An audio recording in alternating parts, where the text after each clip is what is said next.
네, 이렇게 글로벌 브리핑을 해드렸습니다. 과연 간밤에는 또 미국 증시, 유럽 증시들 다 같이 어떻게 마무리가 됐을지 함께 알아보겠습니다. 김민아 앵커, 마감 상황 어땠나요? 네, 미국 증시 그리고 유럽 증시의 분위기가 엇갈렸습니다.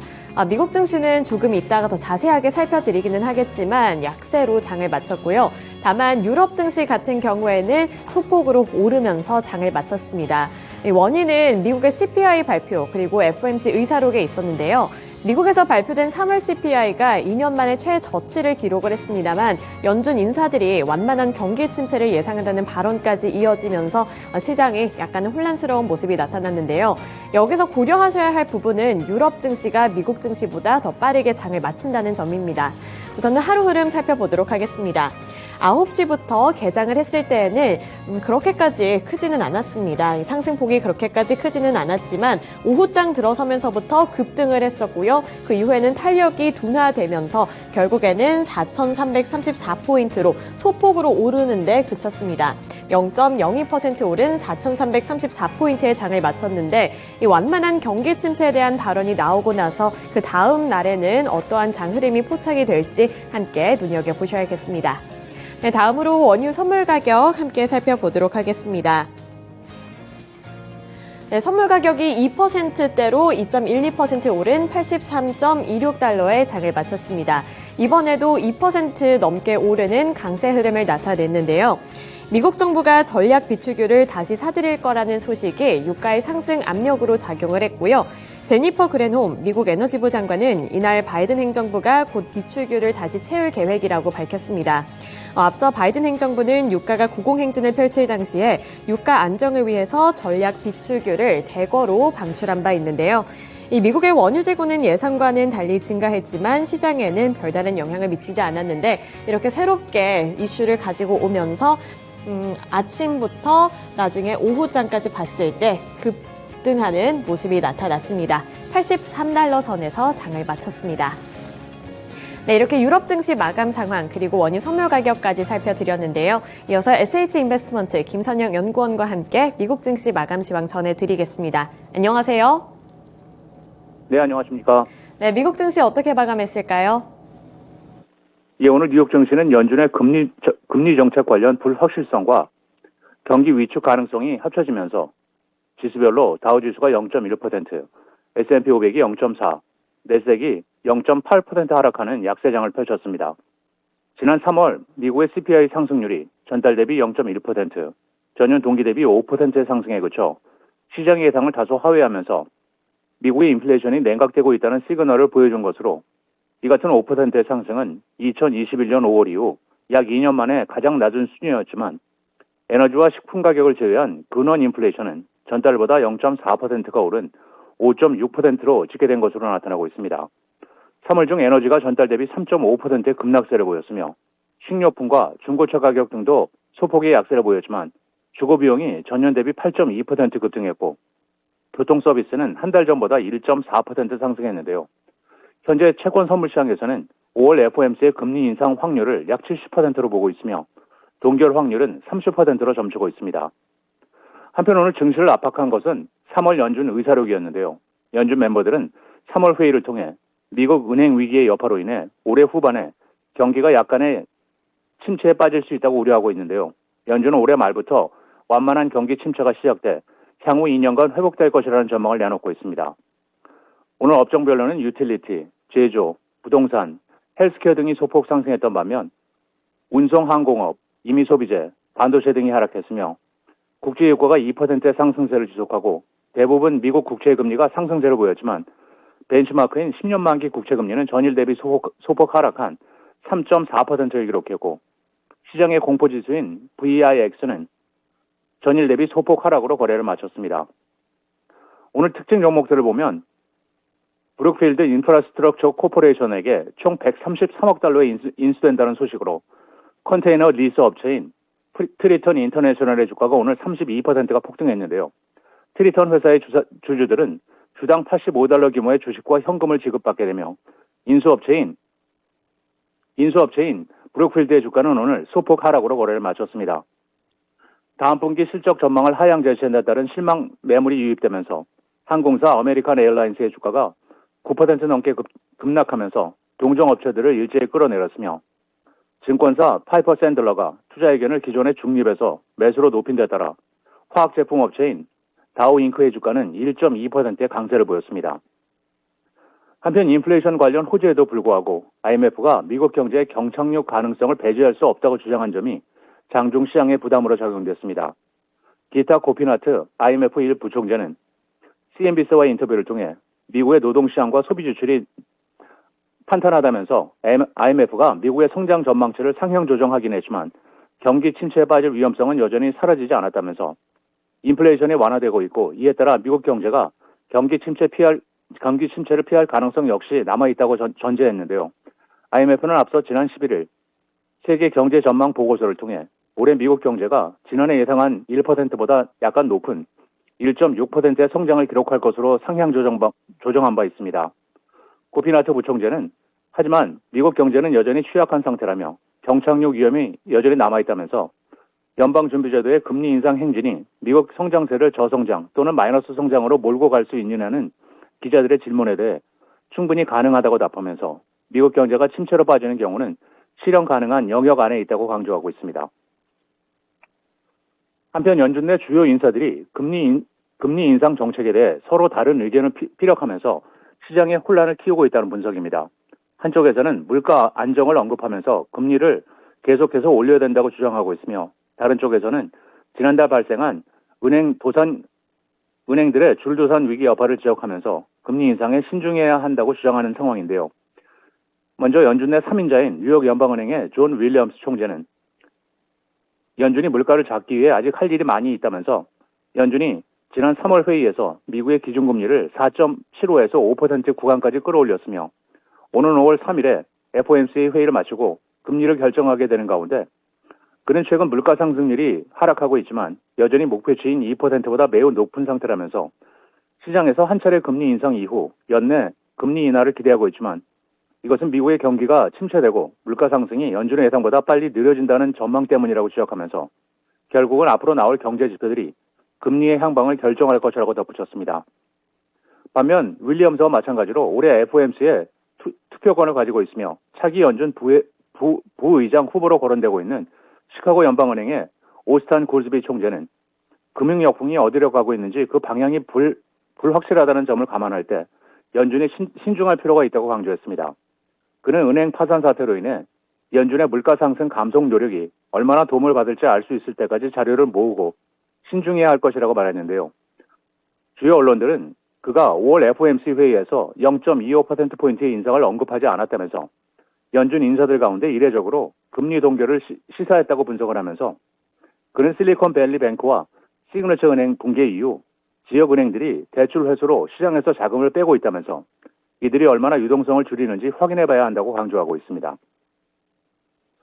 최근 파산 직전에 크레딧 스위스를 인수한 스위스 기반의 글로벌 투자은행 UBS가 다우지수의 구성 종목인 골드만삭스에 대한 투자 의견을 상향 제시했습니다. UBS는 골드만에 대한 투자 의견을 기존의 중립에서 매수로 높이고 목표 주가는 기존의 350에서 전일 종가 대비 약 18%가 높은 385달러로 제시했는데요. UBS는 은행주를 둘러싼 시장의 불확실성이 오히려 골드만삭스의 트레이딩 사업에는 호재가 될 것이라면서 골드만삭스가 저렴한 매물로 나올 수 있는 소규모 은행들에 대한 M&A를 통해 자산관리 플랫폼과 은행거래 분야의 비즈니스의 성장을 도모할 기회가 생겼다고 지적을 하고 있습니다. 오늘 골드만삭스의 주가는 0.8%가 상승해 330달러 24센트 거래를 마쳤습니다. 마지막으로 내일은 연방노동부의 3월 생산자 물가지수인 PPI가 발표되며 시장 예상은 전달 대비 0.1% 상승이며 이어 에너지청의 주간 천연 가스 재고량, 노동부의 주간 실업수당 청구 건수, 그리고 델타 에어라인스, 패스터널, 프로그레시브 코프, 노던 테크놀로지스, 인포시스 LTD, 후커 퍼니싱 코프, 그리고 레이클랜드 인더스트리가 지난 분기 실적을 발표하게 됩니다. 네, 미국의 3월 CPI가 발표가 됐습니다. 소비자 물가지수가 발표가 됐는데 앞으로 발표될 생산자 물가지수, PPI 지수까지 함께 확인해 보시길 바라겠습니다. 오늘 말씀 고맙습니다. 네, 감사합니다. 네, 이렇게 유럽 증시 마감 상황 그리고 미국 증시 마감 상황까지 전해드렸습니다. 이어서 국내 증시 마감 상황도 전해드리도록 하겠습니다. 코스피 지수가 어제 4거래일 연속으로 상승하며 장을 마쳤습니다. 하지만 이 상승폭이 그렇게 크지는 않았는데요. 어제 국내 증시는 미국의 3월 CPI 발표를 앞두고 상승폭이 제한되는 모습이 나타났습니다. 변동성도 상당히 강했는데요. 외국인과 기관의 수급이 엇갈리는 모습을 나타내면서 이 변동성이 상당히 강하게 나타난 겁니다. 하지만 외국인의 매수세에 힘을 입으면서 결국에는 0.11% 오른 2,550포인트에서 장을 마쳤습니다. 업종별 흐름 살펴보겠습니다. 업종별 흐름 살펴보시면 전기전자, 보합권 수준에서 머물렀고요. 셀업체들이 어제는 일제히 조정을 받았습니다. LG 에너지솔루션이 3.28%로 하락세를 나타냈고요. 삼성 SDI도 약보합권 내에서 장을 마쳤습니다. 0.39% 하락한 채로 장을 마친 가운데 그동안 무섭게 질주를 했었던 LG화학과 SK이노베이션도 3%에서 4% 넘는 하락세로 장을 마쳤습니다. 어제 시장에서 두드러졌던 섹터들 살펴보도록 할 텐데요. 우선은 이 자동차 업체들이 있고요. 그 다음에 제약바이오 종목들도 빨간불을 켜냈습니다. 우선 제약바이오 섹터부터 살펴보도록 할 텐데요.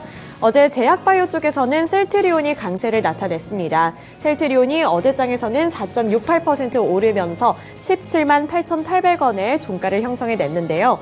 장 초반에는 지지부진하다가 이후에 급등을 했고요. 그 이후에는 박스권 장세를 나타내면서 결국에는 상승한 채로 장을 마쳤습니다. 셀트리온 그룹주들이 일제히 강세를 나타낸 건데요. 여기에는 실적에 대한 기대감이 유입이 된 겁니다. 1분기 실적과 합병에 대한 기대감으로 인해 급등을 했다는 풀이가 나오고 있는데요. 증권가에서는 이 밸류에이션 매력도가 커졌다고 보고 있습니다.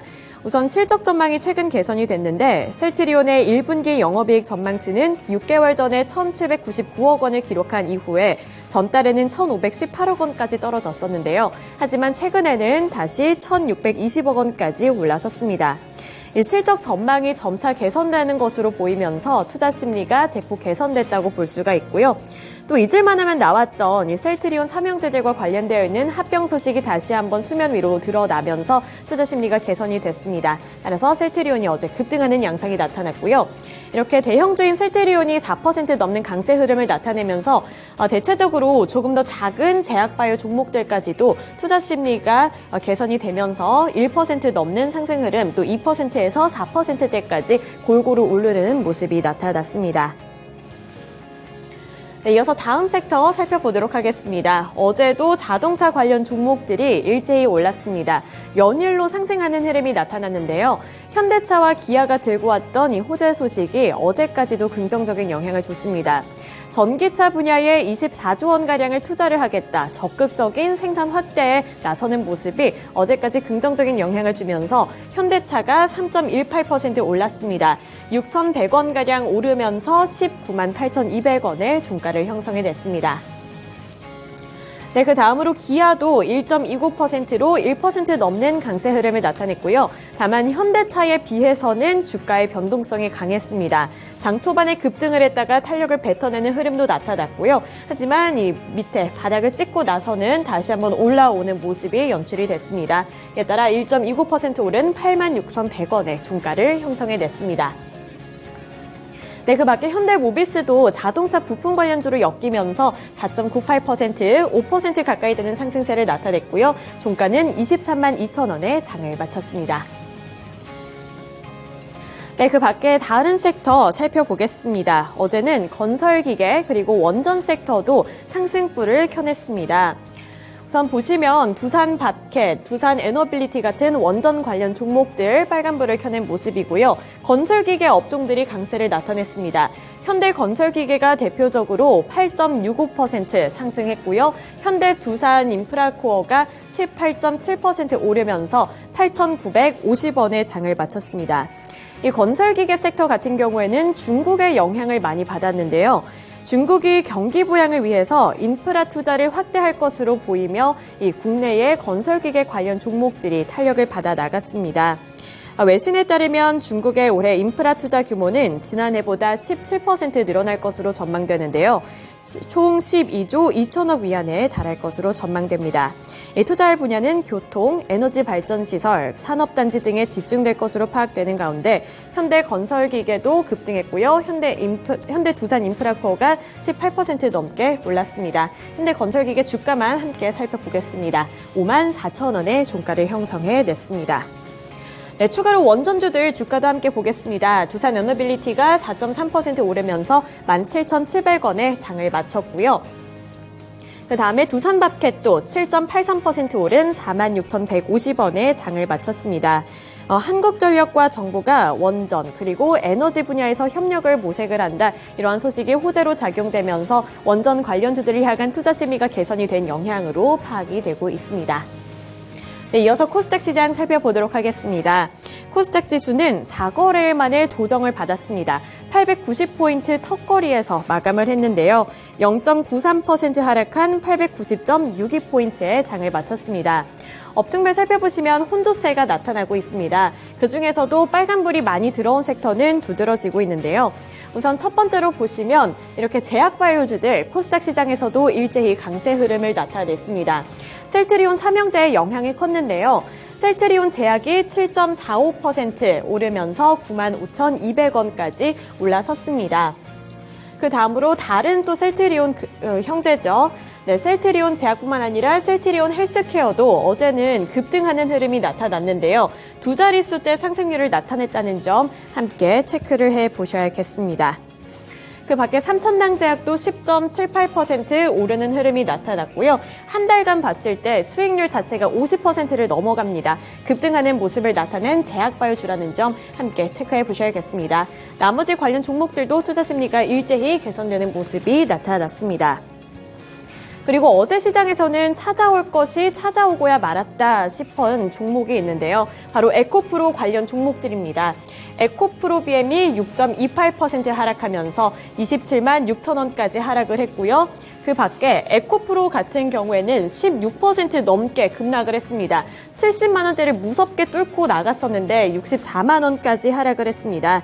최근 2차전 지주들이 질주를 하면서 안 그래도 고평가에 대한 논란이 있었는데 주요 증권사들이 매도 의견을 내비추는 리포트를 발행하면서 투자 심리가 냉랭해진 것으로 보입니다.